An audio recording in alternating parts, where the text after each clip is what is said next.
जी, इस वक्त Saudi Arabia में कोरोना वायरस के मरीजों की तादाद जो है वो दिन ब दिन बढ़ती जा रही है और इस वक्त सऊदी अरेबिया में कोरोना वायरस के मरीजों की मजमूई तादाद जो है वो 4,934 हो चुकी है। 805 अफराद जो है वो सेहतयाब हो चुके हैं। 65 अफराद जो है वो हाल के हकीकी से जा मिले हैं। इसके अलावा मैं आपको बताता चलूँ कि गुज़िश्ता शब जो नए केसेज रिपोर्ट हुए उनकी तादाद 472 रही, जिनमें ज़्यादातर केसेज जो रिपोर्ट हुए वो रियाद के अंदर 118, मदीनतुल मुनव्वरा के अंदर 113, मक्कातुल मुकर्रमा में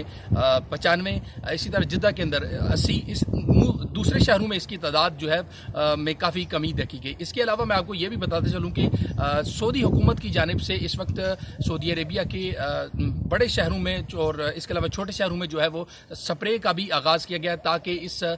वायरस पे जो है वो जल्द से जल्द कंट्रोल किया जा सके। इसके अलावा मैं आपको ये भी बताता चलूँ कि सऊदी हुकूमत की जानिब से यहाँ पे जो बसने वाले तारकीन वतन हैं उनके लिए अहसन जो इक़दाम किए जा रहे हैं उनको नंबर जो है वो दिए गए हैं ताकि वो उन पर रब्ता करके वो राशन भी जो है वो हासिल कर सकते हैं। मज़ीद आपको ये भी बताते चलूँ कि मक्कातुल मुकर्रमा और मदीनतुल मुनव्वरा में कुछ ऐसे महल्ले भी हैं जिनको बिल्कुल मुकम्मल तौर पर लॉकडाउन किया गया है और सऊदी हुकूमत की जानिब से राशन जो है वो उनके घरों तक पहुँचाया जा रहा है। इसके अलावा मैं आपको ये भी बताता चलूँ कि हरमैन शरीफैन की इंतज़ामिया के सरबराह शेख डॉक्टर अब्दुर्रहमान अल सुदैस की जानिब से ये पैगाम जो है वो जारी किया गया है कि कोरोना वायरस के मरीज़ जहाँ जहाँ पे भी जिस हॉस्पिटल में भी मौजूद है उनको जो है वो ज़मज़म का पानी जो है वो फराहम किया जाए ताकि उनकी जज्बाती और नफ्सियाती